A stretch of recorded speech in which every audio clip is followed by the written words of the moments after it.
Mari, zéro stress. Calme. Très calme. Sage. Amitié. Fidèle en amitié. La persévérance. Constant. Sourire permanent. La rigueur. Respectueux. Patriarche. Serviable. Brillant élève. Véridique. Très brillant. Pédagogie. Repère. Le savoir-faire. Humble. Le savoir-parler. Objectif. Référence. L'abnégation. Responsable. Sa profonde humanité.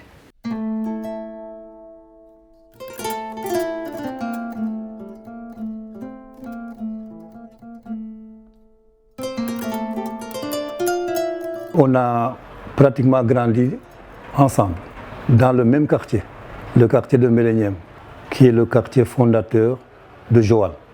On a eu à partager beaucoup de choses. On allait ensemble dans les champs, avec nos traditions, la tradition sérère. Chaque matin, tout le monde devait aller au champ. Les garçons accompagnaient en fait les papas et les filles accompagnaient les mamans. C'est vrai qu'il était brillant élève, mais pas trop turbulent, vraiment. Donc même au niveau du groupe, il était assez sage, si on peut l'appeler ainsi. C'est peut-être que nous qui étions peut-être un peu plus âgés, qui menions en fait la mode si on veut. Pierre Sarr, depuis que je l'ai connu, il a les mêmes camarades, c'est-à-dire ses connaissances, ses camarades d'âge, mais aussi même ceux qui sont plus âgés, qu'il a connus depuis le jeune âge. Il a maintenu ses relations, bien qu'il ait un statut quelquefois qui lui aurait, si c'était une autre personne, de changer de comportement ou de changer de camarade. Mais je tiens à dire que Pierre, il est toujours en permanence avec ceux qu'il a connus depuis son jeune âge jusqu'à maintenant. Ce sont ses camarades aussi bien au niveau de Fadiout qu'au niveau de Joal. Et au niveau de la communauté, ici, c'est la même chose. Pierre, on s'est connus en 1985 dans un foyer Sonacotra où nous résidions pour la préparation de nos thèses en France. C'est dans ce foyer où il nous faisait les bons plats sérères de couscous. C'est là que nous avons noué amitié. Et depuis, nous ne nous sommes jamais séparés. Et aujourd'hui encore, tous les 15 août, je suis chez lui à Joal, entre Joal et Fadiout. C'est un ami, c'est pourquoi il est difficile de parler de lui. Quand je parle de Pierre, c'est comme si je parlais de moi-même. Mais je peux vous dire que c'est quelqu'un, pour le résumer très rapidement, qui a fait sa thèse sur le bonheur chez Saint-Augustin. Il fallait le faire. C'est un homme avec qui on est toujours dans le bonheur. Et avec cette pierre, vous pouvez construire très sûrement votre église. Monsieur Sarr, dans sa famille, en tant que père de famille, je retiens cette complicité qu'il y a entre Pierre et ses enfants. Il est tellement complice avec ses enfants que tu as l'impression qu'ils sont du même âge. C'est une grande référence aussi pour ses enfants. Et au-delà de ses enfants, je dirais pour sa grande famille. Car M. Sarr est un patriarche dans sa lignée maternelle, dans sa famille maternelle et paternelle. Bien vrai que tonton Pierre soit un patriarche, c'est le pilier de la famille Sarr. Parce que c'est lui maintenant qui nous reste ici en tant qu'homme, en tant que responsable, en tant que grande personne. Et vraiment, par rapport à toutes ces démarches, je sens en lui la rigueur, le soutien par rapport à tout un chacun, le savoir-faire, le savoir-parler, le savoir côtoyer l'individu. Vraiment un grand merci, tonton Pierre. Si je me rappelle bien, quand je faisais la 5e, j'étais chez lui pour les études. Quand je faisais aussi la 3e, j'ai été chez lui et il m'a toujours suivi de près. Pierre est responsable à l'égard de sa famille. Il y a ses nièces qui ont grandi, qui ont vécu avec Pierre dans la maison. Et moi qui suis à côté, je n'ai jamais entendu de plaintes venant de ces nièces qui étaient avec Pierre dans sa maison. Mais il n'y a pas de hasard. Nous nous sommes connus à la faculté des lettres, devant les escaliers même du décanat, là où il y avait la scolarité, par le biais du professeur Philippe Ndiaye, qui était au département de langue romane et qui était en même temps son cousin. Il venait d'arriver pour prendre son poste et Philippe qui m'interpelle et qui me dit « Hé, la Fadjoutienne, viens que je te présente ton homme. »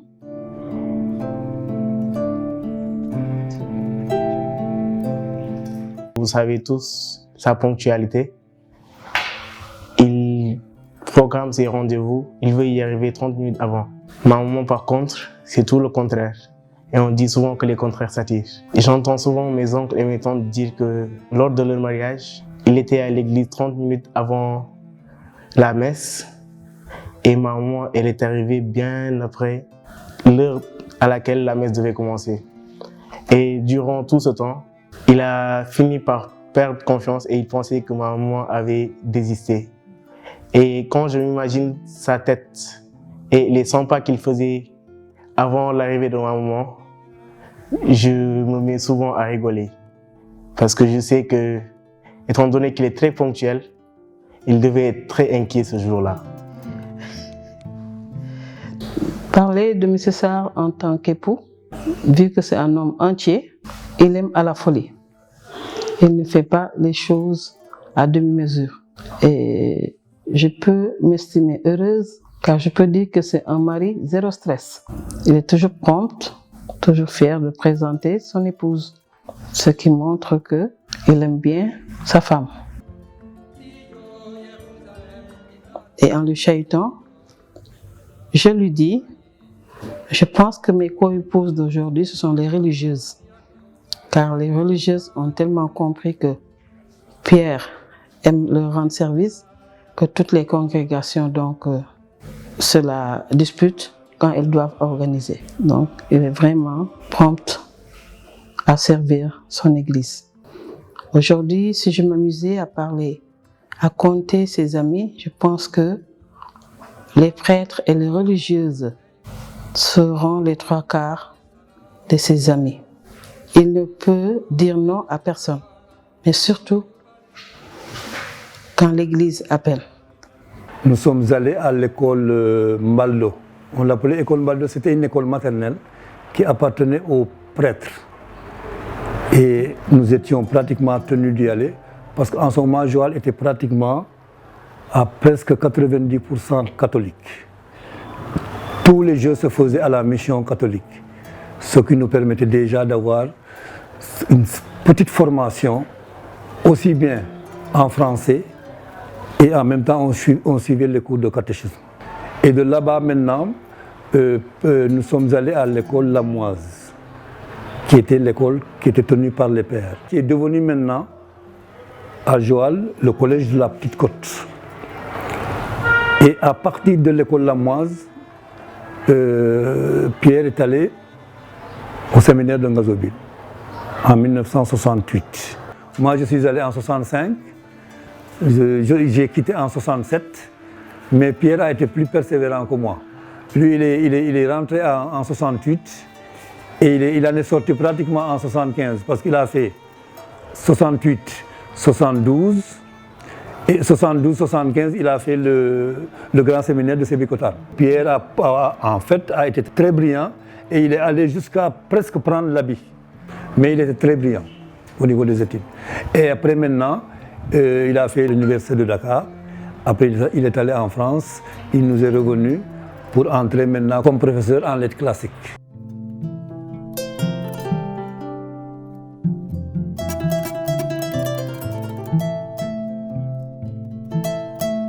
Au début, sa famille, nous étions jaloux de l'université au tout début. Et je me posais la question, de savoir si réellement M. Sarr pourra me donner le bonheur que j'attends de lui. Tellement il passait beaucoup plus de temps à l'université.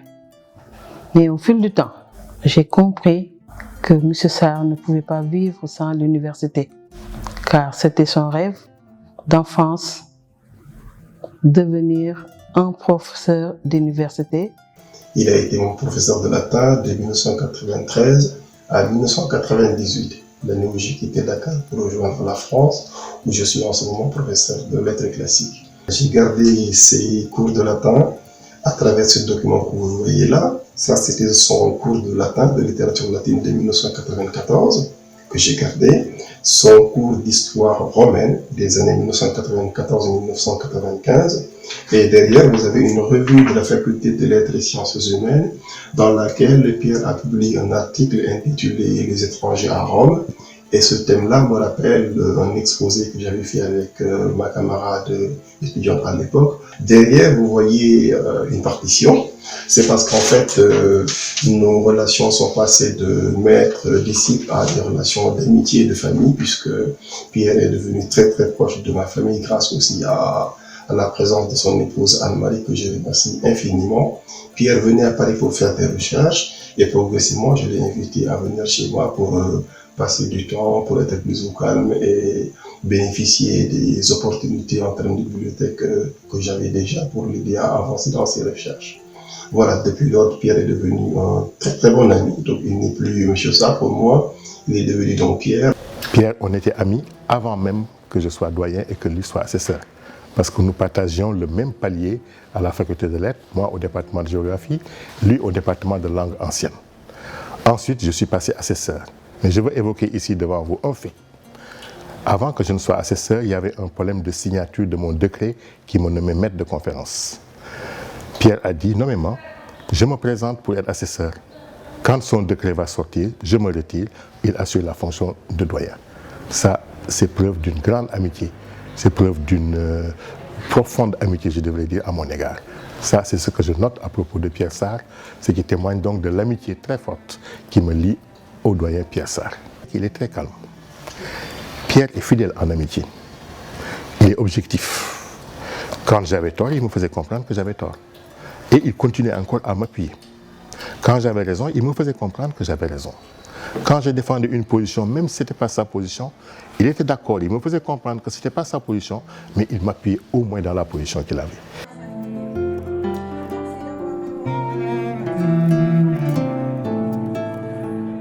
Ces temps, c'est plus que 2 mandats de doyen.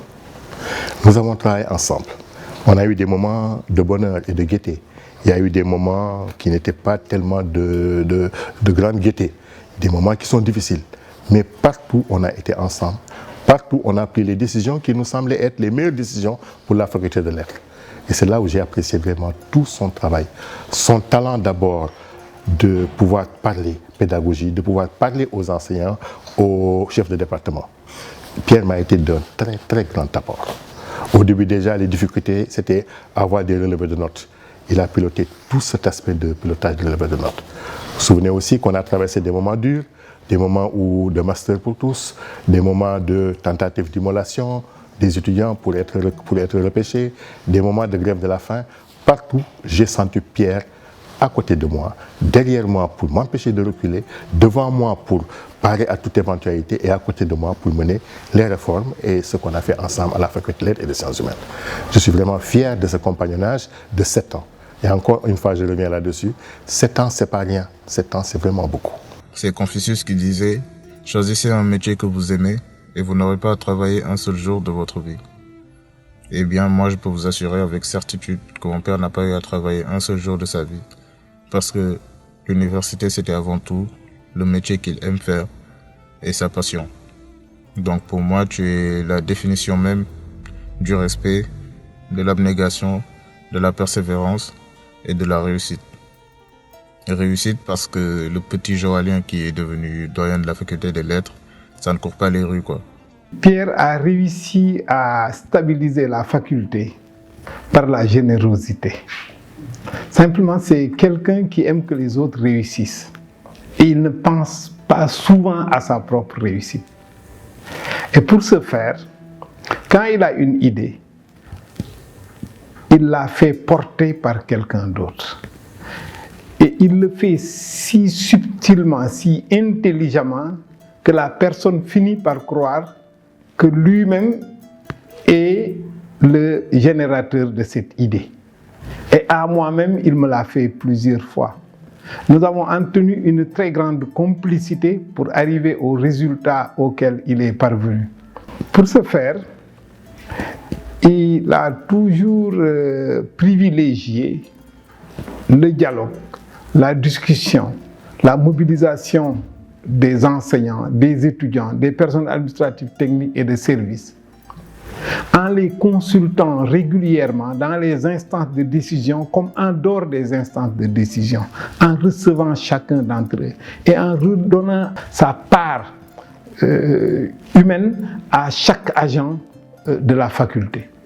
Et tout en restant ferme dans les principes, il a su mobiliser l'ensemble de la communauté et les faire aller de l'avant vers un objectif très clairement défini, mais défini avec l'ensemble de la communauté. Et c'est cette mise en commun, cette inclusion de tous, dans le respect certes de la hiérarchie, mais en prenant en considération chacun des acteurs, estimant que ce que chaque acteur apporte est aussi important pour la vie de l'institution.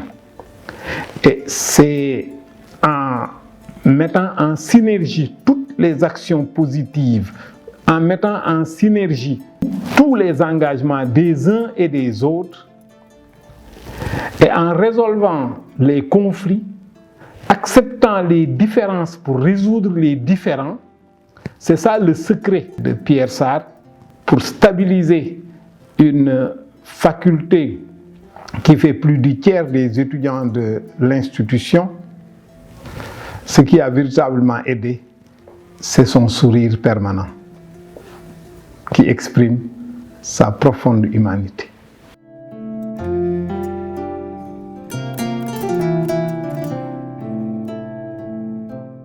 Le bilan du doyen est facile à faire et parle de lui-même. Personnellement, ma préoccupation centrale en tant que recteur, c'est d'avoir un calendrier maîtrisé de l'université. Parce que quand vous avez un calendrier maîtrisé, vous résolvez du coup un grand nombre de problèmes. Dans cette université, une des causes de conflits les plus récurrents reste la question des bourses. J'ai tendance à dire qu'il n'y a pas un problème de bourse réellement. Le vrai problème, c'est le calendrier universitaire. Parce que si vous n'avez pas un calendrier universitaire maîtrisé, vous avez des conséquences sur les bourses, des conséquences sur les concours que les étudiants doivent passer en dehors de l'université. Vous avez des conséquences sur la santé des personnels. Et en arrivant à stabiliser le calendrier, vous avez réglé le problème central. Et c'est ce que le doyen Pierre Sarr a réussi. C'est ça qui fait le caractère extrêmement positif de son bilan. DGS, j'ai apprécié aussi la façon, la continuité qu'il a menée. Très content de voir que même dans cette continuité, Pierre a innové, a fait des choses que bon, j'avais voulu faire en son temps, on avait voulu, mais il les a terminées. Je prends par exemple le dallage de la faculté philo, la faculté qui a été repeinte, ça moi je n'y avais jamais pensé, il a terminé cela, plein de choses, vraiment si je devais énumérer, je dirais plein de choses qui sont de sa propre initiative. Ce n'était pas qu'on avait convenu de cela, c'est lui-même qui a pensé le faire et qui l'a fait très bien. L'investissement dans l'environnement de l'université, dans l'environnement de la faculté, puisque si vous voulez véritablement modifier la mentalité des acteurs, le premier acte à poser c'est de modifier l'environnement dans lequel ils vivent.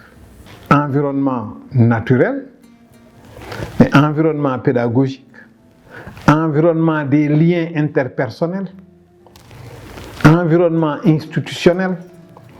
C'est tout cela que le doyen Pierre Sarr a réussi à stabiliser, à mettre dans les normes et à marcher vers les référentiels de qualité qui sont définis ensemble avec la communauté.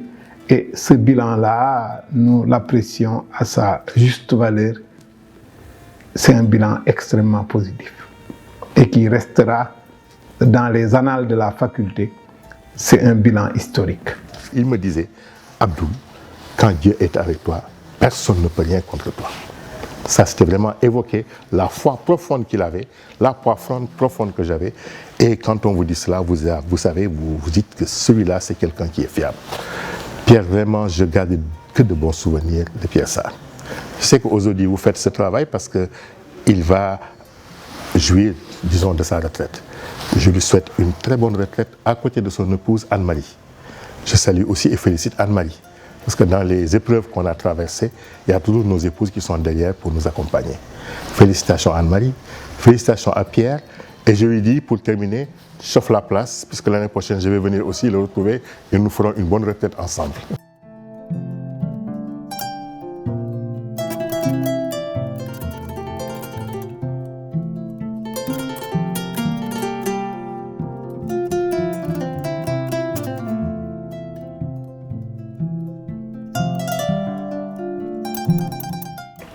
Il a servi l'université, il a servi l'école sénégalaise, je devrais dire, et continuera à servir l'école sénégalaise. Et je sais toute l'attention qu'il porte à sa famille, puisque j'y suis très fréquemment, comme il l'est fréquemment dans ma famille. Pas sa petite famille, mais aussi sa famille de Joal, sa famille du pays sérère auquel il s'identifie. Cette famille aussi et aussi l'Église, de sa paroisse jusqu'à l'Église universelle, il est au service des siens et ces communautés-là ont besoin de lui et lui aussi a besoin d'eux pour se réaliser pleinement.